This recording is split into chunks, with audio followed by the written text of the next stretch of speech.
And they have been nominated, for lack of a better word, to bring the Trans-Jamaica IPO, which is supposed to be the biggest IPO in Jamaica. And Herbert is the person who is driving this process. All right, so can you put your hands together for Mr. Herbert Hall? Thank you very, very much, Mr. Master of Ceremony. Ladies and gentlemen, good afternoon. Good afternoon. All right, nice. You know, it's a bit difficult coming up after such a very vibrant presentation when you are all engaged and wanting more from that presenter, right? I hope I can start at least attempt to bring you just as much excitement, right? So today, what I wanted to do is to talk to you about 4 things, as represented there. What are the things to look for in an IPO? How to read the prospectus, how to get in early, and most importantly, how can you make money from IPOs? Fair? Fair. So the presentation that was just done is really a part of a process that you need to go through when you're looking at investing your money in an IPO. And we'll go into a little bit of that. But he went deep into the analysis and so on, which is good, because you need to do that. But I'm going to take it from this perspective. We've all heard about IPOs, right? Yes. Everybody know what IPO stands for? Yeah. I know exactly what it means. Yes. Mr. Hall, a question. Say that again? I have a question too. Already? All I right. have a question. Can you what they call an SPO? I think some of these IPOs are SPOs. You know what an SPO is? Tell me, sir. I have to correct your branch manager, New Kingston, and she said, yes, it's a SPO. And tell me what's an Second public offer. Access was not an IPO, it was a second public offer. And I think you should distinguish between an IPO and an SPO. Because Access said it's October 2009. So it can be an IPO in October 2019. So it could be an SPO and IPO. Gotcha. And I'm Great. So, and you are right in that Access was actually a sell down of shares by existing shareholders. An IPO is the first time a company is offering its shares Publicly. to the market, to the public. That's an IPO. And there are a couple of things that you need to ask yourself. I see a question. If it advertises an IPO or an SPO? Epley, which one? Yeah, Epley Caribbean Property Fund. That was a secondary offer. that was advertised as a secondary offer. It was advertised as a public offer. You can go into And that. you guys took out the S and try to fool people when they were no difference. Because that's what happened. I honestly didn't know that it was an SPO. I honestly didn't know. And I'm going to ask you, alright, so we can get into that a little. Alright, we can get into that a little. I don't know about the tricking people though, but we can get into that. Yeah, right. Right? Of course. So we're talking about the IPO. And importantly, you need to know some things, right? How much of a company is on offer? Right? The stock exchange mandates that a minimum of 20% of the company must be in the hands of the public. Right? There are companies that offer the bare minimum. There are companies that, depending on how much their value is and how much money they want to raise, they will offer more. Right? Again, are there selling shareholders? And the reason why I want to know if they are selling shareholders in that offer is because the shareholders, the existing shareholders, right, would have institutional knowledge. They would be the ones that would have perhaps founded the company, would have been in the company for a long time, would have worked on the company, and they know the risks and all the opportunities that are on the horizon. So if you see a prospectus where the selling shareholders are selling everything, Something you better wrong. run. Don't go there. Trouble today. However, Standing motor. we do recommend that existing shareholders sell some of their shares. Because imagine you own a company for 10, 15, 20, whatever years, and you put in all the hard work in there. You want to see some form of return. You want to take something off the table, right? So that is fine. But we'll never recommend that all the shareholders sell. The question is who going to drive the vision, who's going to drive the mission, and right away a red flag goes up. Is there something wrong with the company why you're selling off everything? Understand? So some of those things you need to look for. Use of proceeds. What are they going to use the funds for? For that. Right? The presenter before spoke about assets and how you fund assets via equity, via liability. He mentioned that he doesn't like to see a lot of debt, right? But they can use if a company does the IPO, the company gets money, right? And the money is used to do expansion, to pay down debt, expensive debt, or what have you. They might want to buy other companies, whatever they want to use the proceeds for. In the case of a selling shareholder, what you will see is that the use of proceeds will be for their own personal use because it is their shares that they're selling. I want to, at this point in time, make a distinction between the company selling shares and the shareholders selling down shares. You know what that difference is? Yeah. When a company is selling shares, they issue new shares. And what shareholder is selling shares, the existing share does increase the share capital. All right. You onto something? Let's move it to the front of the class. All right. So you're right. So an IPO is when the company is offering new shares. And so the monies that they get is for the company's use. So they may want to pay down debt, they may want to buy another company, they may want to retire old equipment, etc. When the shareholder is selling down, he's taking value off the table for his own benefit. So that money doesn't go into the company. You will have offers that have a combination of both. Or you may have an offer that just has the IPO. And you may have offers which is just a SPO or a PO. Alright? So remember now that you're using hard-earned money to invest.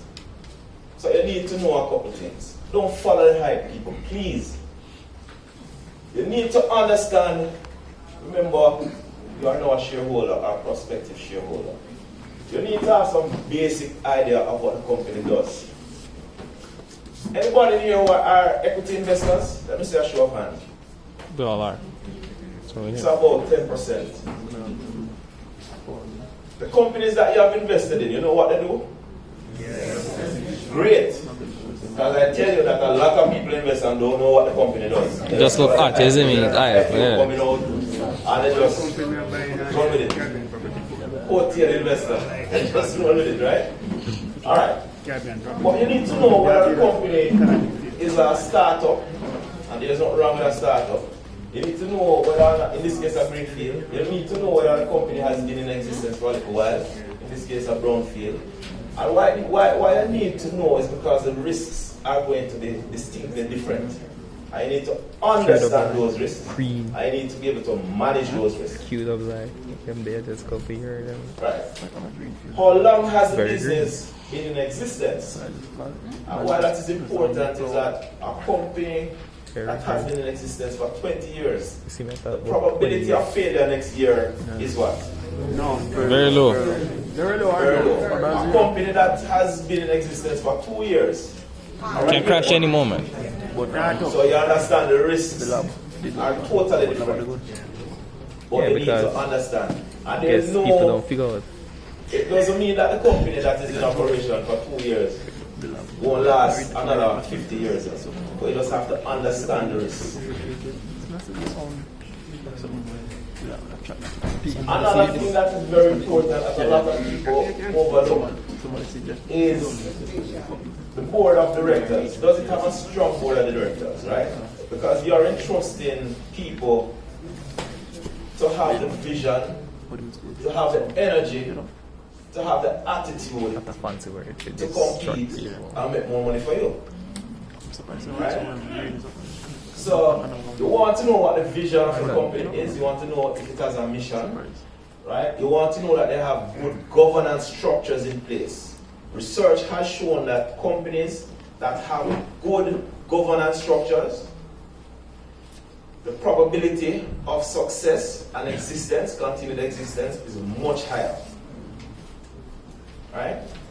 The stock exchange requires that there is a functioning board and there are appropriate committees. There needs to be a minimum of 2 committees, which is the audit committee, very important because you need to know what the number is saying and you need to have confidence that what the number is saying is actually what the number is saying. Because I've seen some books, but I tell you. And you also have a compensation committee. You don't want the people to be extracting everything out of the business through compensation, right? Especially if it's now going to be a public company. What happens if it's a one-man show? What happens if the owner is the auditor? Yeah. The owner is the marketer. Right? What happens? What happens, God forbid, if you drop down and dead? So, these are the things, ladies and gentlemen, that you have to be aware of. You have to know whether or not there's a continuity program in place. You have to know if there's good senior management and a good level of lower management. I don't have to be management, I just have to be good employees that you cross-train so that they understand the business.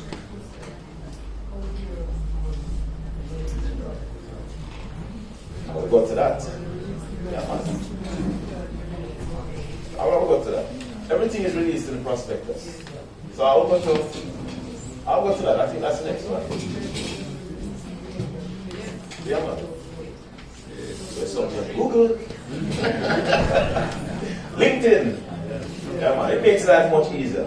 Yes, sir. Yes, sir. So when you, the broker, actually decide to take on a company to publicly advertise them to us, do you do your own screening to not carry over any such company to us, or do you say, okay, It's not their business. so I want to know at what level do you intervene there? You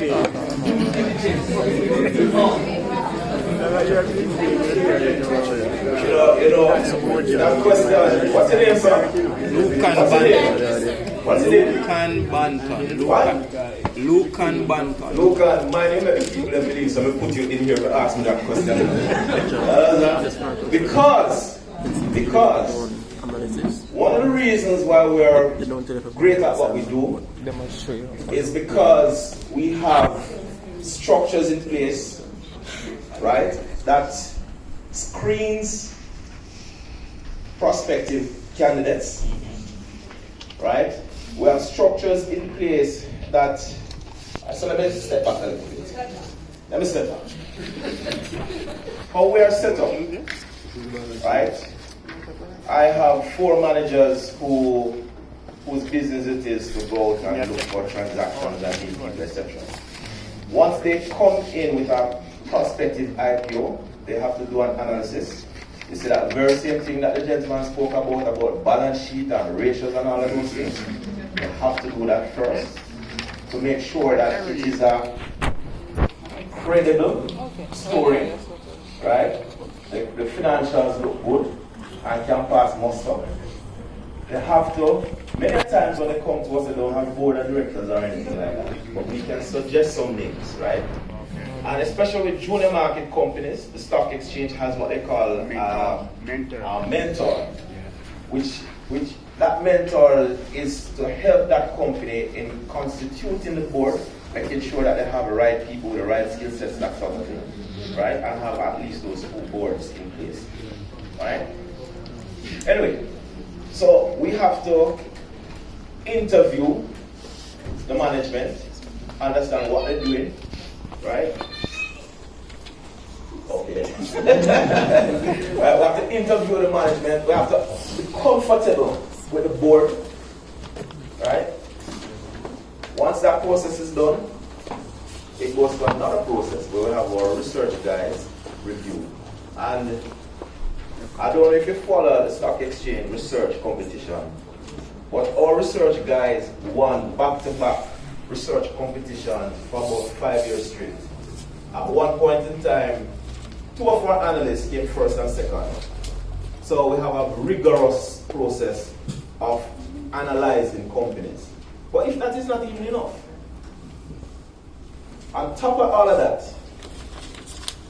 we have a very robust risk management division. So how many levels are gone through? First one is the manager, the second one is the research, right? And the third one, right? No, it doesn't stop there.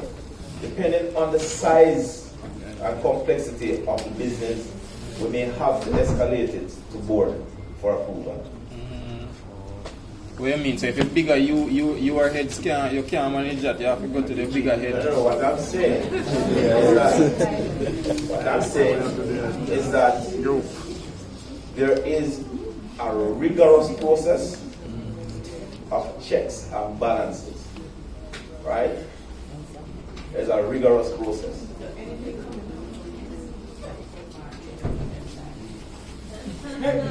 I would suggest,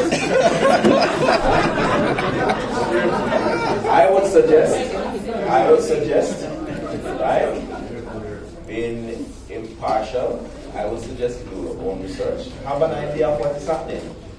But I can say to you that a number of our clients depend on us. Because there's a separate independent unit, the research unit, that actually opines on the transaction. So you will see for IPO, they'll send out a research paper which speaks about the company, the valuation, whether you must buy it or what sort of thing. Mr. Hall, your research is at the atrium or at the branches? It's at the atrium, sir. Oh, okay, all right. But have you ever done the recommendation and don't step by? No. Because before it reached that point, we stopped it. What's the question? So we have a very good idea whether or not it can be recommended. You understand? I have a very good idea. Let's imagine I have an IPO that I have on the market, and then my research guys say. But I must say to you that we guard our reputation very carefully. For us, our credibility is all that we have, right? What allows you to give me your money? Trust. We talk about it. Let me come back to this, please. Alright? Let me come back to this. Lord, what's up here? Oh, battery running low. Hello? Plug in. Where's the plug in?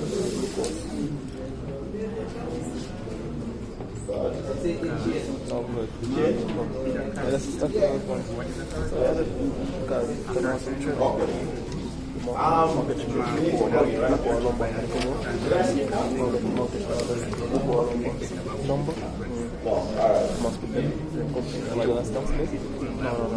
so ladies and gentlemen, very important, right? You need to know what industry is operating in, whether it's a growth industry, mature or emerging, right? What is the outlook for the industry? Right? I mean, at the risk of being thrown out of this place, who would buy an IPO for a sugar company? Right now?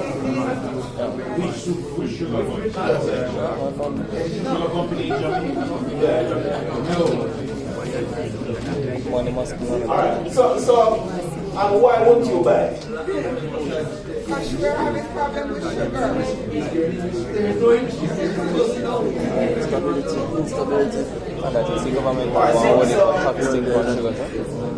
Again, I could draw an analogy with a couple of stocks that came on the market and asked you if you would have purchased, and I'm sure that your answer would be no. But people purchase. Which one? Come, How does it compete? You need to know that. Who are the competitors? Right? You need to do an industry analysis. They call it, the fancy name is TESTEL. What's the political, economic, social, technological, environmental, and legal situation? Are there any changes to legislation which will impact the way that company operates? You never thought about that, right? With financial guys, right? So what I'm getting at, ladies and gentlemen, you hear about IPOs, you hear that the stock exchange is on fire. But not literal fire, well, you know what I mean. But everybody rushes to buy. But are you doing the analysis? Are you understanding what you're missing? Thank you. Alright, so all of that now is nicely packaged into what we call a SWOT. SWOT analysis. What are the strengths of the company? Does it have good governance? It's a good industry. The industry is growing. It has good management, etc., etc. What are the weaknesses? Technology might be a little bit old. They may need to tighten up on the receivable collections, that sort of thing, right? Weaknesses. What are the opportunities? Are they only operating in Jamaica? Is there scope for export? Right? What are the threats? Exactly. What are the threats? Right? And you need to know the threats and how importantly the company mitigates those threats.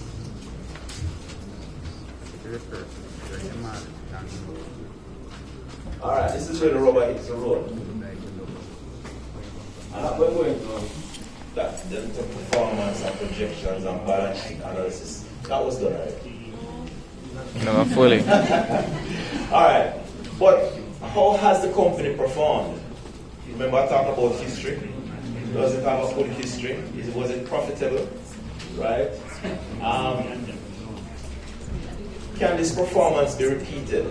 Is it a fluke? Is it that they sold off an asset last year and the year before, right? And they have cash, and so they recognize a gain, right? And you see a big jump in profit or what have you. But the question is, what is the true profit? Can that performance be replicated, repeated? And what is the outlook? Right? What are, in the case of a greenfield, what are the projections? And what are the assumptions underlying those projections? Are they credible? So greenfield, sir, what is new company, startup. Like a startup, like a new venture. That's in Jamaica, you're referring? Yeah man. That's what technical terminology. Or brownfield, in the case of a company that has been operating for a while. Alright.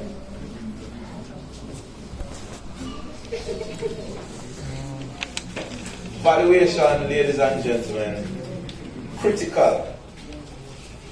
This tells you the value of the company. Right? This tells you the value of the company.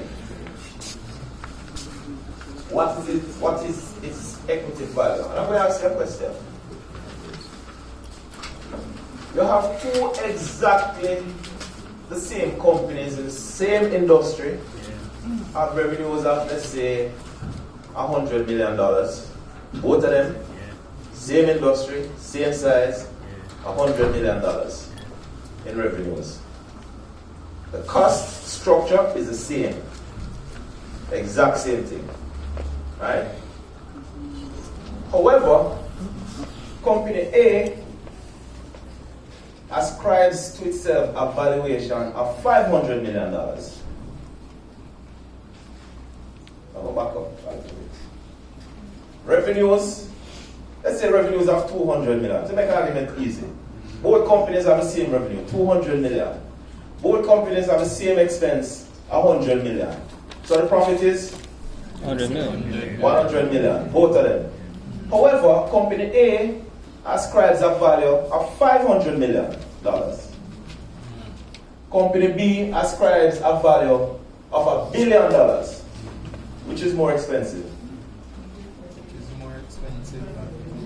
To who? To the investor or to them? To the investor, just based on the value. The company did not $1 billion. More expensive. Follow me carefully. This is where the rubber hits the road, ladies and gentlemen. Once you've mastered this, you have mastered investing in equity. Company A is cheaper. Company B, more expensive. Yes. However, the companies decide that they want to do an IPO. So they come to me, or anybody else, for argument's sake. Company A says to me that they want to issue 100 million shares. Follow me? That's your right there. Follow me? Company A says they want to issue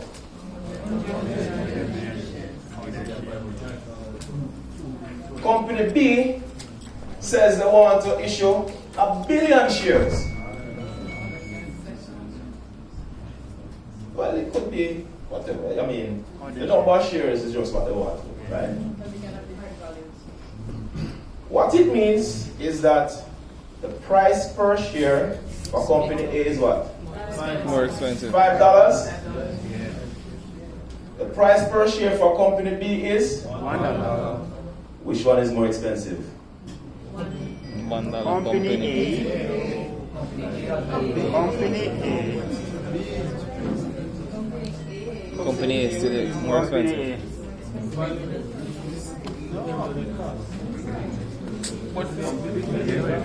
Follow me, ladies and gentlemen. Remember what I said? If you master, remember what I said? If you master this, you master investing. So I think company B is overstating their value and as No, hold on. Ladies and gentlemen, please, stay with me. Stay with me. One meeting, stay with me, please. Let me do it again. Let me say it again. And this is a lot of mistake that investors make. Let me say it again. Company A, revenues of 200 million. Company B, revenues of the same. They have the same cost structure of 100 million. They make the same profits of 100 million.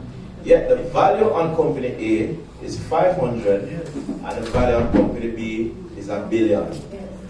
We agreed that company B was more expensive based on that information that I gave you. Right? Now I've asked a follow-up question. Company A issues 100 million shares, which means that the price per share is 500 over 100 million, which is $5 per share. Company B, $1 billion in value was 1 billion shares. $1. I asked a question, which is more expensive. Company A.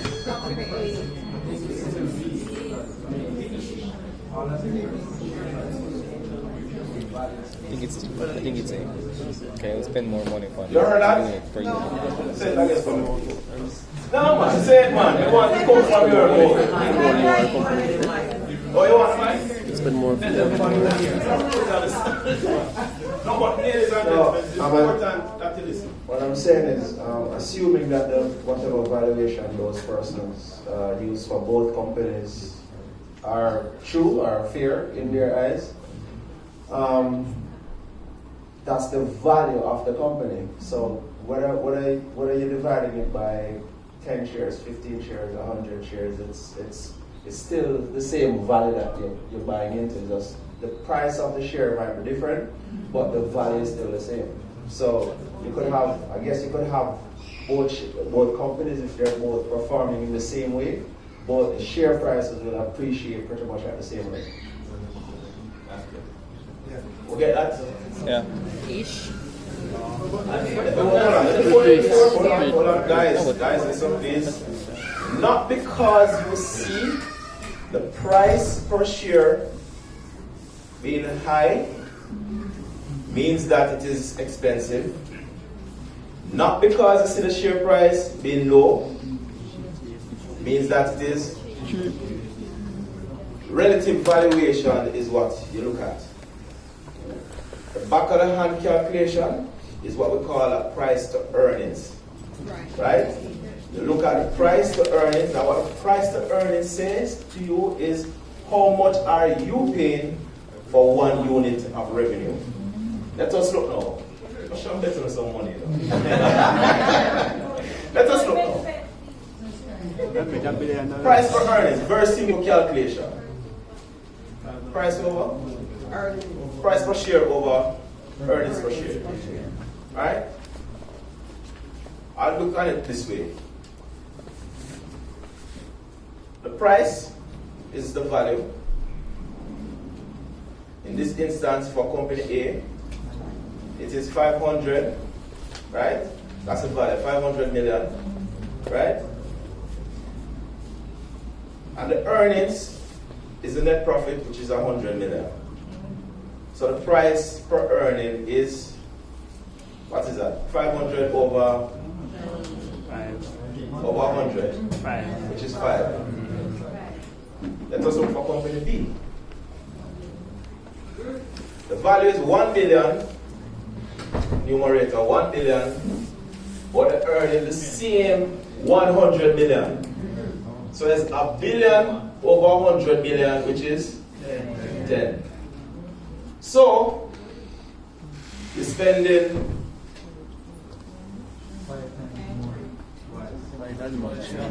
remember what I said is how much you're buying, how much you're spending for 1 unit of earnings, right? So in company A's case, you're spending $5 to earn $1. In company B's case, you're spending to earn $1. Here you go. You understand? So when you see a company come to the market and the price is $50, don't be alarmed. Look at the PE. And there are other ratios. You have like the price to book, which is more like your what you call it, solvency. Well, no, your liquidation ratio. Right, which says. I'm not going to. In case of that Barbados company that came to Jamaica. I soon come to that. Because it's every Barbados. every time. So I'll come to that, right? But I don't want you to lose focus on what we're talking about. Everybody understand what just went through a while ago? Yes. So you can repeat it where you said not because the price of a share is cheaper means that the PE is more. That's what you're saying. I never said that. I said not because the price that you see is high means that the company is expensive, and not because the price that you see is low means that it is cheap. However, psychology, market psychology has its role to play. Because people will always believe that a 50-cent stock is cheaper than a $50 stock. What do you mean cheaper? You mean the value of the company or It's cheaper, psychologically. What I mean cheaper, follow me. The exercise that we just went through demonstrated a couple of things. Right? Demonstrated a couple of things. The price per share is dependent on the value of the company and the number of shares the company decides to offer. The company can wake up tomorrow morning and decide to offer 1 trillion shares. Because it can. If you look in the constitutive documents of a company, some of them may say that the company can offer unlimited amount of shares. You understand? So that number of shares is nothing the speaker spoke about science and art. I can wake up tomorrow and decide, say, okay, I want to list and I'm going to put, so my birthday is 19, what have you. I want to list, I want 19,000 shares. Right? So it's really what the value of a company is. And what you really want to look at is the relative value of the price to earnings. So in the case that we just did, we demonstrated that you're paying $5 to earn $1. In the case of company B, you're paying $10 to earn $1. However, the price per share in company B's case was $1. And the price per share in company A's case was $5. So when you just look at it that way, just look at the price per share, you may say, yeah man, company B cheaper. Mr. Hall, another question. Trademark. In 2015, when Red Stripe was listed, the fixed assets were about $11 billion, and the value company of $90 billion. They are saying that the trademark was extremely high for Red Stripe for Heineken to acquire the company for $94 billion, up to the level of fixed assets. And in your valuation, do you use trademark as a determination for valuation? Alright, so you've gone a little bit beyond the scope of my presentation, but I'll answer you, right? So you're talking about how you value companies now. Yeah. So there are a couple of ways you value companies. I'm going to do this quickly.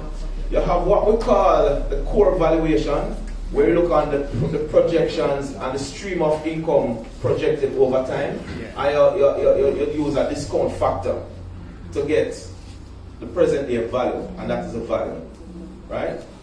So they have a nice fancy way what they call a discounted cash flow, right?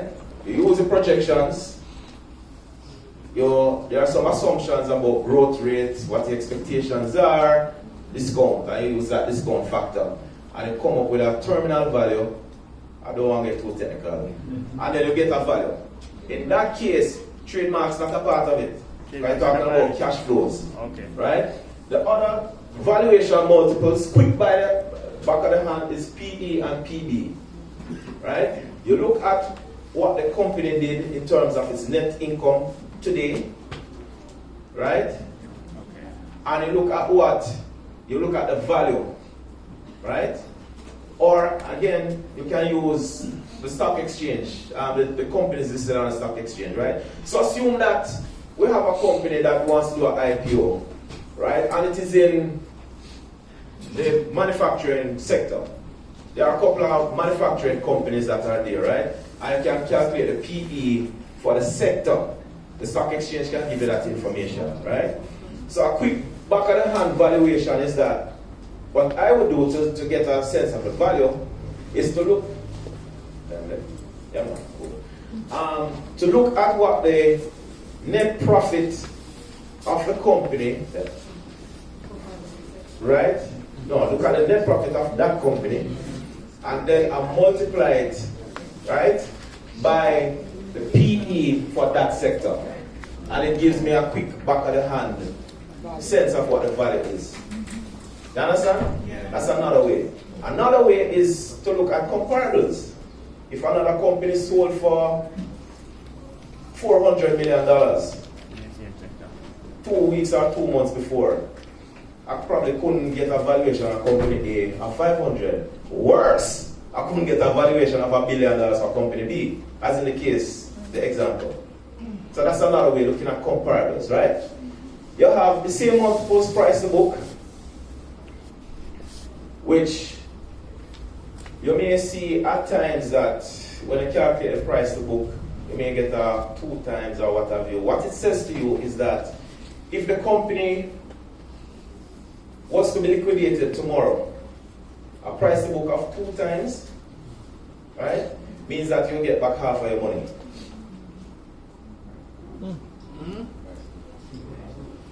Right? So half mean So it will give back half of the money. So the price to book, right, is how much money you are spending for the equity of the company. And that's a balance sheet. You look at the presenter spoke about your equity. So that's you use the price and you use the equity of a company. And the idea here is that when you liquidate a company, when you look at the balance sheet, what you're going to get back is the equity, right? The excess of the assets over the liability, right? So if that price to book is too high, right? If that price to book is too high, you have to think about it a little. What the price to book doesn't capture, however, is management skills, expertise, the vision, the mission, that sort of thing. Which is why you will see some of them 3 times, 4 times. Especially when you look at junior market companies, the price to books are high. Because it's expected that it's a growth company. So it's just like that. Alright, so I have about 30 more minutes. Right, so the offer price, we went through that already. You need to know what it is. The number of shares of the offer as well. 15 to 2. Alright. To 2? I'll run into prospectus. Have you ever read a prospectus? Yes. Let me see your hand. Not really. Front to back? No. Anytime? Never. Problems? The lab. Alright. The truth is that prospectus is voluminous. Ridiculous terms. Okay. I couldn't expect You can have about 100, 150, 200, 300 pages, right? you find amount that But it is my company important. value. It is important because the prospectus is the document that captures the What am I essence of using the money for? company. What's the mission statement? It gives you all the information, all material information about the company. I remember you using your hard-earned money to be a part of this company, so you need to know what the management and so on is up to. You need to know all the fortunes of the company. I won't skip chairman's statement because that's normally a glowing statement. Say yes, this is the best company since The last world. year. Definitions and terms, the lawyers love to put that in because they need some big terms in the prospectus and they want to know that they understand it. Details of the offer, however, very important. Number of existing shares and shareholders. Remember, I spoke about if the shareholders are selling down, and if they're selling down anything, all of it, run. You have to look no further, just run. Right? If all of them selling down, that is. And there are exceptions, like government, like Wigton, like Trans Jamaica. The government's role is not to operate productive assets. Shares on offer, how many shares on offer? If there's a reserve pool, like the case with QWI, if you are a Jamaica Teas investor, then you get preferential treatment, right? You get to double it. You get in that share pool, and then you also get in the general pool. And this prospectus also outlines to you the method of allocation, right? Use of proceeds, we spoke about that. Success threshold, very important. A lot of people don't even realize that is in there. So the success threshold says to you what is the minimum amount that needs to be raised in order for the offer to be successful. No, not to be closed, but to be successful. So if a company wants to raise $500 million and went out in the market and got $200 million,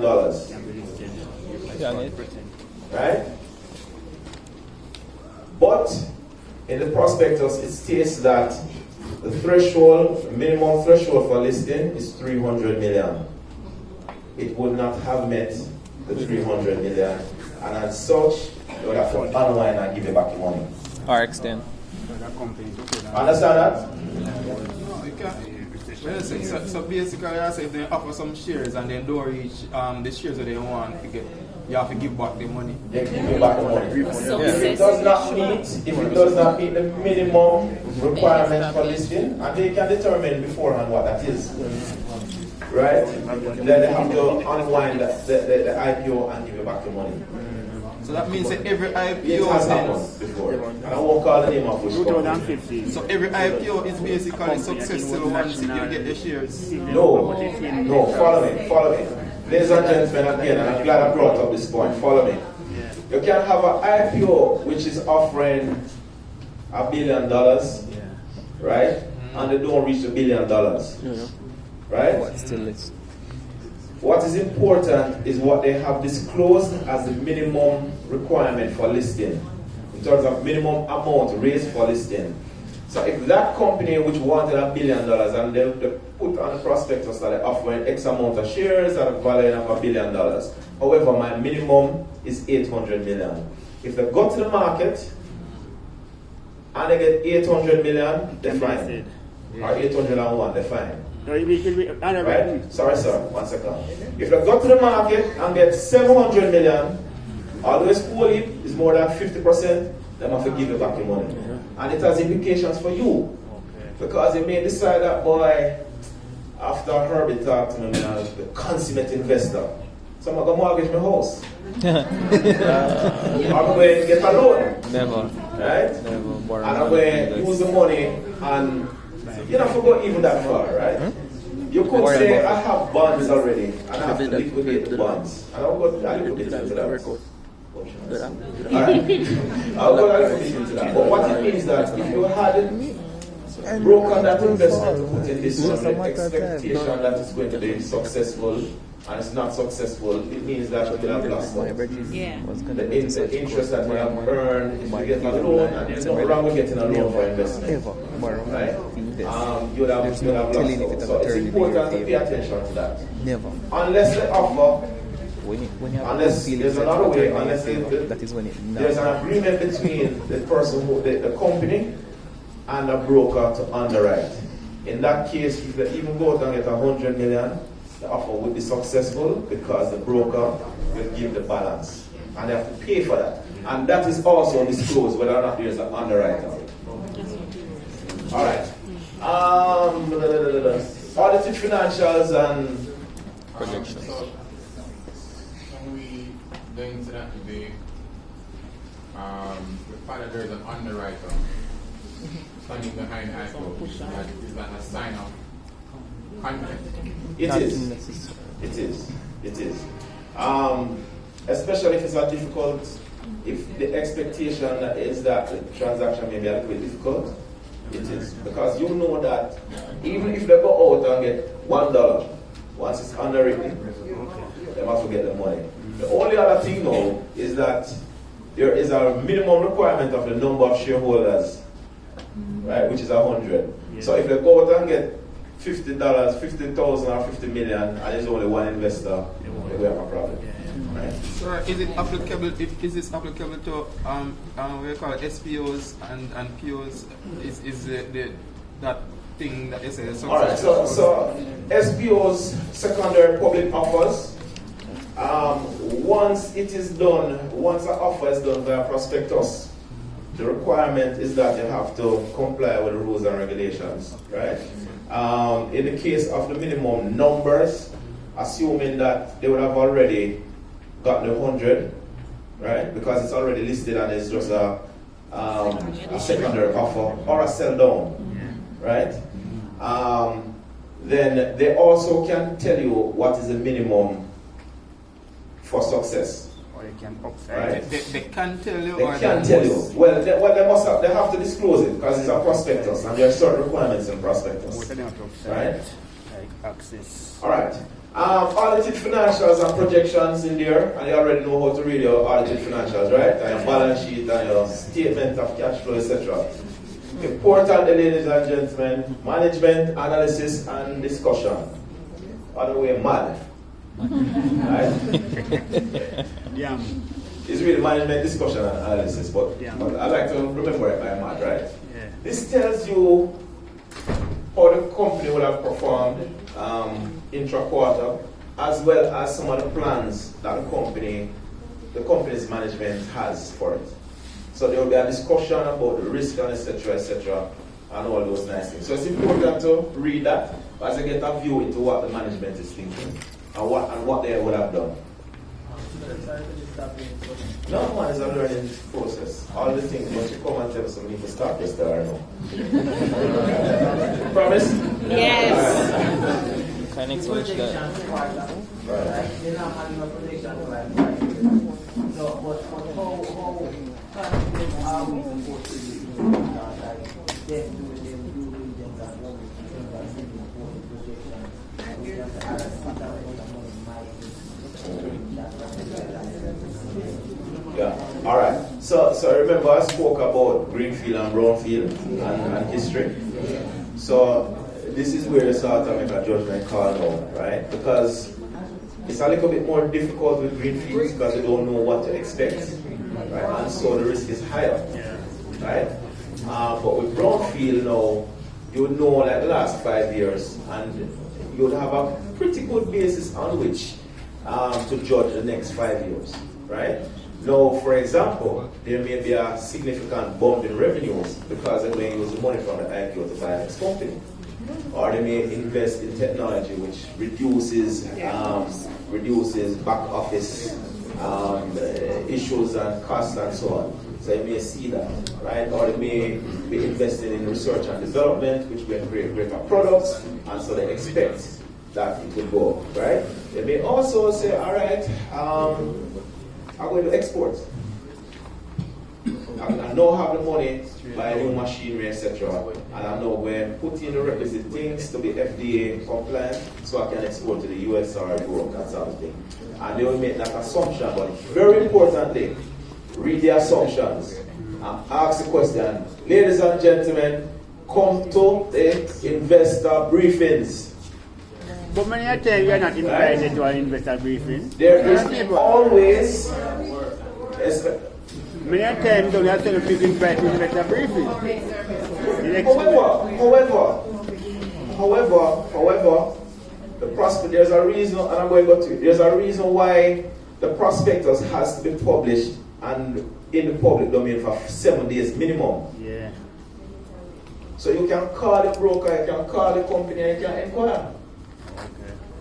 Sir, one time them send you in your post office, right? Them send you something say, oh, you're invited. By the time you get the letter, it already gone. Alright, so the problem now is that you don't Email. Normally post office them send it through. Normally post office. Alright, here what's up the problem for you. Follow NCB on social media. Follow on Go IPO. You're on social media. Go IPO. Alright, so you know when IPO is coming out. Yeah, the slow mail, we have a problem with mail. We have Twitter, oh, we're not dedicated to Twitter. I've heard that. Twitter foolishness. Alright, so. Twitter foolishness. Yeah, we said that. So ladies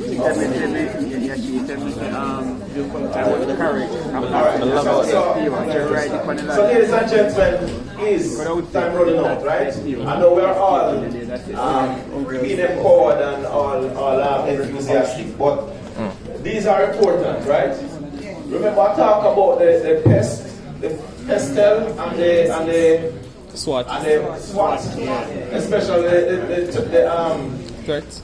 Especially the threats.